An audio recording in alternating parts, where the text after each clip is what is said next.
What is going on, guys? Welcome back to the show, Varsity. I know we haven't been here for a long time, but I'm back and ready to get this channel back together on the road. So I've done a lot since we've been gone. Been saving up money like crazy to get these trucks going like crazy. So this is my two-wheel drive Slash. And as you can see, it's got a brand new body on it. Well, not brand new, but anyways, it's got a new body on it. Brand new for you guys. It's got a lot in it.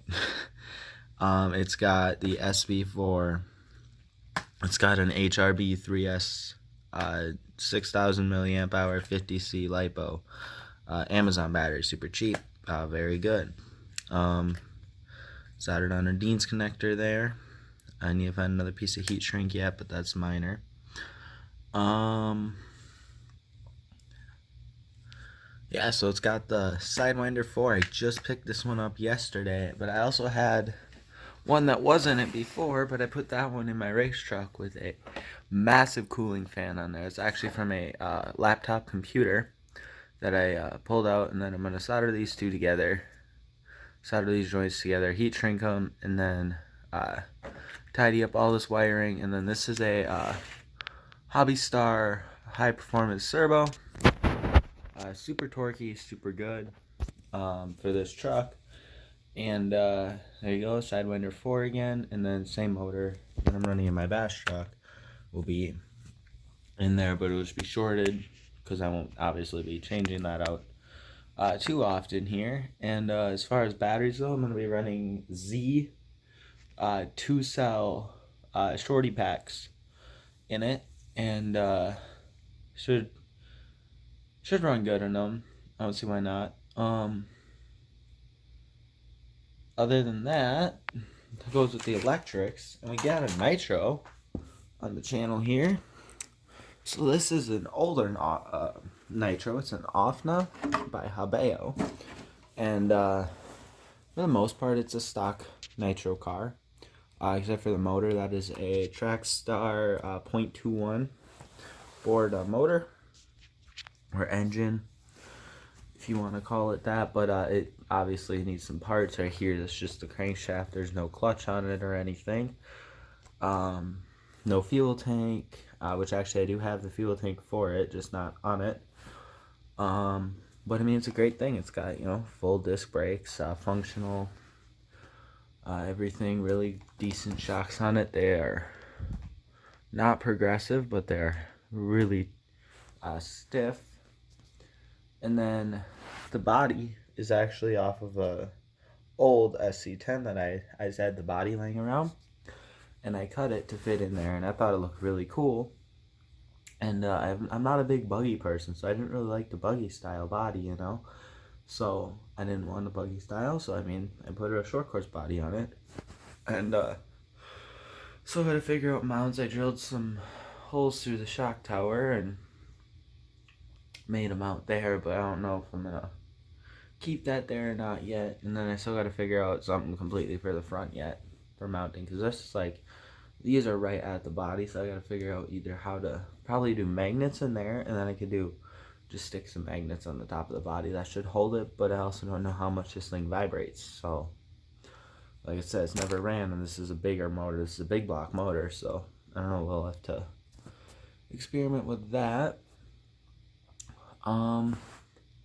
So overall, that's what's new with the channel. As far as people go on the channel, I am now the only one going to be doing it. That's fine by me. So yeah, that's basically an update on where I'm at with stuff. Next truck to get running, I'm not really worried about my nitro truck too much, because I'm pretty sure that thing, I don't know what that needs yet, 100%. Is gonna be this truck. So all this thing really needs is a body, motor plate, hex hubs. Probably gonna get some aluminum ones, or I'm gonna get some aluminum ones, I should say, and tires, and then you'll see the final review of my race truck, and we're gonna go. That video should be coming out within the next couple weeks, and that should be at Hobbytown. So I'll make this video.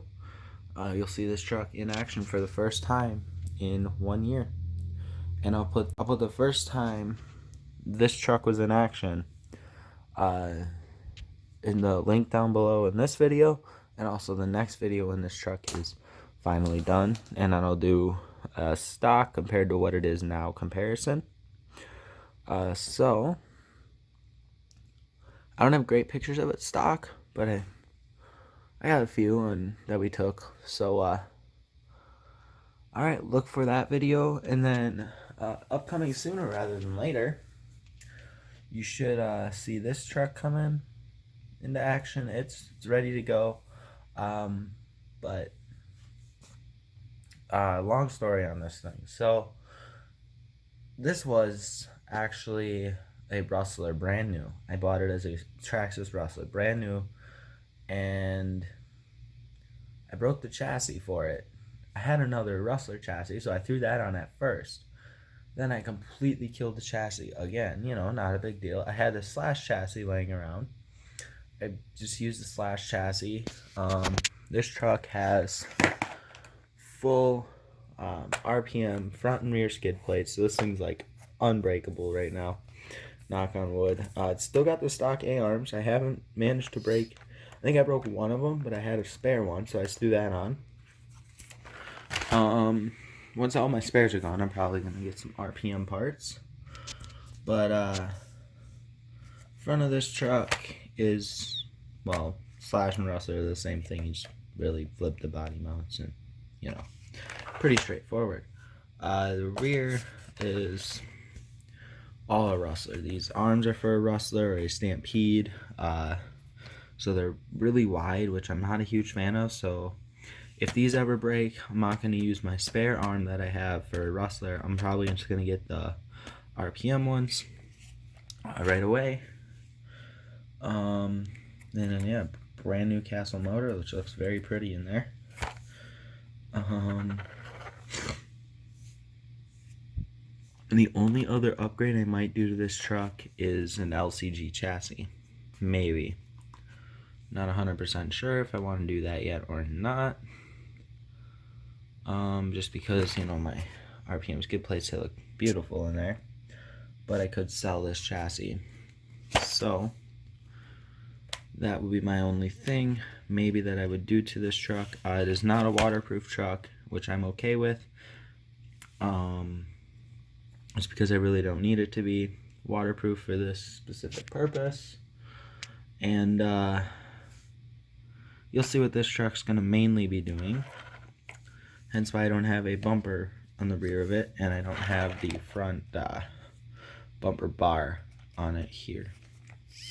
This is the RPM bumper brace thing, I guess, if you want to call it, and then this is the RPM rear bumper mount, which works amazing. I just got to put my nut right on there, and then this thing is the best upgrade you could ever buy for a slash. I know some people just cut off the little legs that go on here, but you could do that and then put a screw in right here, but sometimes it just feels too flimsy still. This thing is like rock solid on here, and if you do have the RPM skid plate, keep in mind you have to buy this because the plastic little clip thingies will not fit on this RPM bumper or on this RPM skid plate because they are way too thick, which is better because, you know, thick is nice and strong. Not a big deal, just something to keep in mind. Sorry guys, I'm like sick. Allergy kicking my butt. And so that's basically my slash. It's ready to go, doesn't need anything else, completely done. Maybe an LCG chassis in the future, but I don't know if I want to do that yet. Still debating. Here's that battery if you want to take a quick look at it and get some numbers on it. Alright, and now, like, we already talked about this truck, we already talked about this truck, so I think that's going to do it for this video, guys. Let me know down below how you think this truck looks, that truck's gonna look, and this truck, because why not? All right. We'll see you in the next one. Till then, the RC Hobbies out.